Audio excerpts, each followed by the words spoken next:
Halo semua, balik lagi di channel GoFast Indonesia bersama gue, Andre.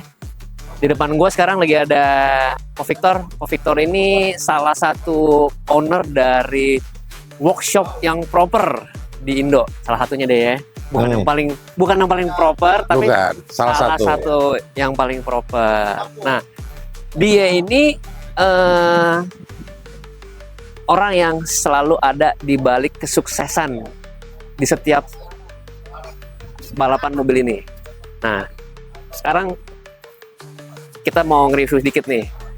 Oh Victor, ini mobil basicnya Nissan 180 SX. 180 SX tuh base-nya sama kayak S berapa? S13. S13. Ini mobil yang favorit banget untuk dipakai drift dan katanya chassisnya salah satu yang paling oke. Nah, sekarang yang udah kelihatan nih, jantungnya udah berubah, udah diganti.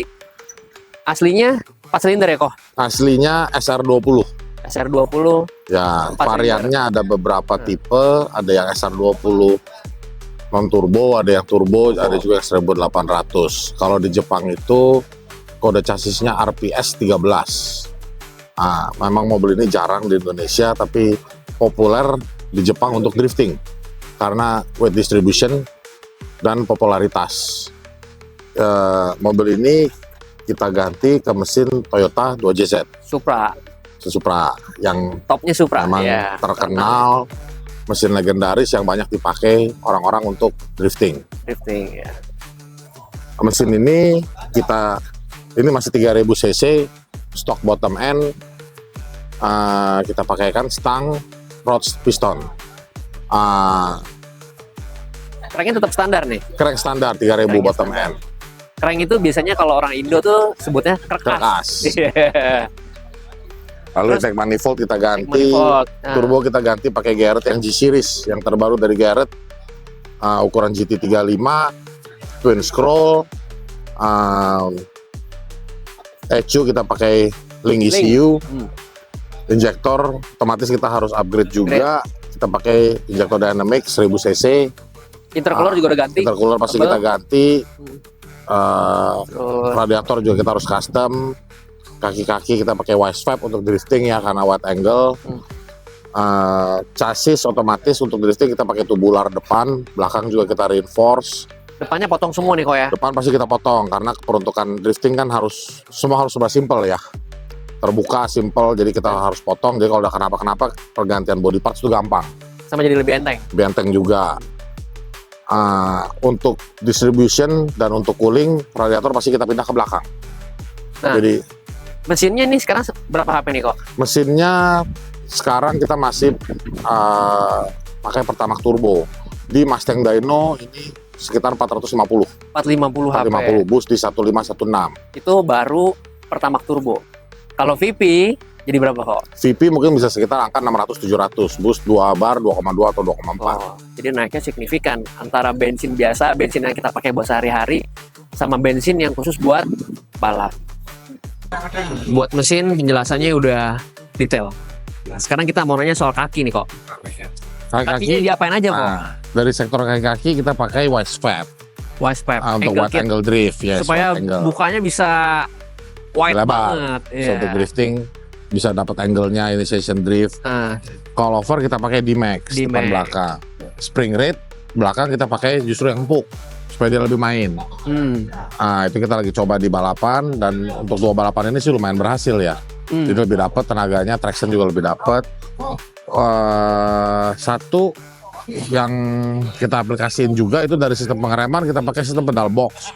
Lalu ada sistem pengaturan bias depan dan belakang. Jadi bisa ngatur daya cengkramnya tuh. Daya pengereman itu berapa persen bisa depan, berapa persen belakang bisa kita atur. Nah itu juga kita taruh di belakang, jadi on the fly si driver bisa langsung ganti. Bisa langsung sesuai sama disesuaikan. Nyetir dia. Ya. Remnya pakai AP Racing ya nih? Remnya AP Racing depan belakang, lalu hydraulic handbrakes. Velgnya ring 18. Terus kalau dari body semuanya udah fiber ya? Body semua fiber, custom sedikit dilebarin. Depan belakang juga, kap mesin belakang juga kita banyak. Terus kita masuk ke interior. Kalau interior nih udah pasti joknya udah ganti, Jok pakai Bright Bright. dari Bright Indonesia. Iya.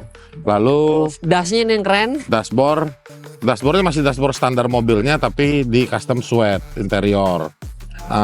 Hidungnya udah ganti. Dash logger kita pakai link dash logger, ECU juga link. Setir kita pakai OMP.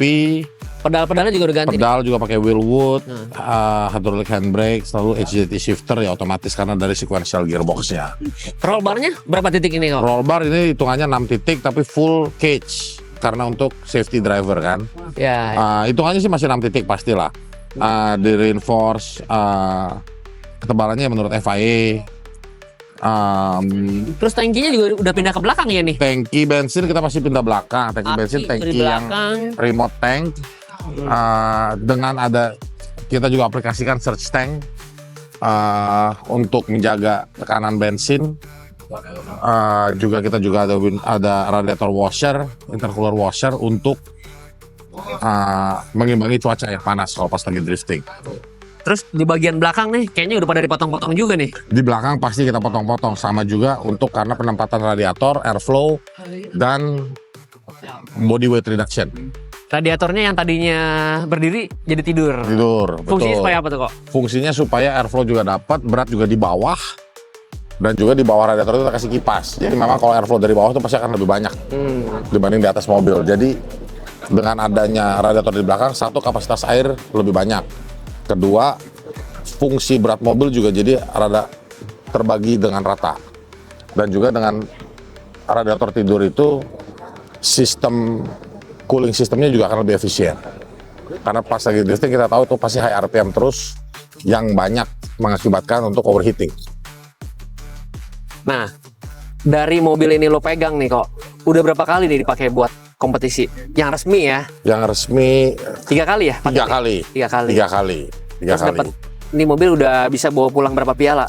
Pertama kali kita balap itu kita masih tidak qualify untuk top 8. Top 8. Karena waktu itu turbonya sedikit lebih besar dari yang kita antisipasi, jadi power delivery sedikit naik.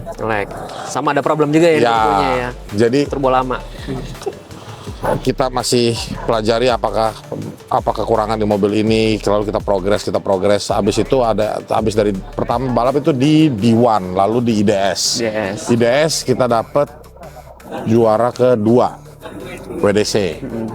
Lalu yang terakhir ini di Semarang itu kita dapat top qualifier dengan driver Nanami dan juara 2 di WDC juga.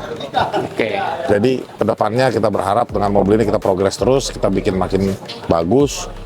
Driver juga akan makin menyesuaikan diri dengan mobilnya. Kita berharap kita juga jadi lebih kompetitif lagi. Ya. Oke. Penjelasan dari mobil ini udah singkat, udah jelas banget, ya kan? Pak Victor? Ya, Thank you. thank you.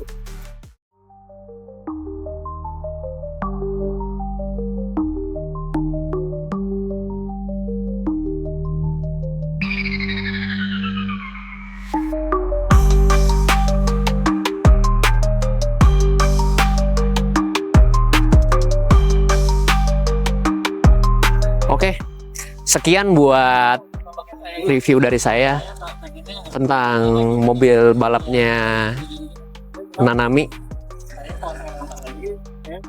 Gimana menurut teman-teman semua? Kalau ada masukan, ada saran, boleh tulis di kolom komentar. Thank you.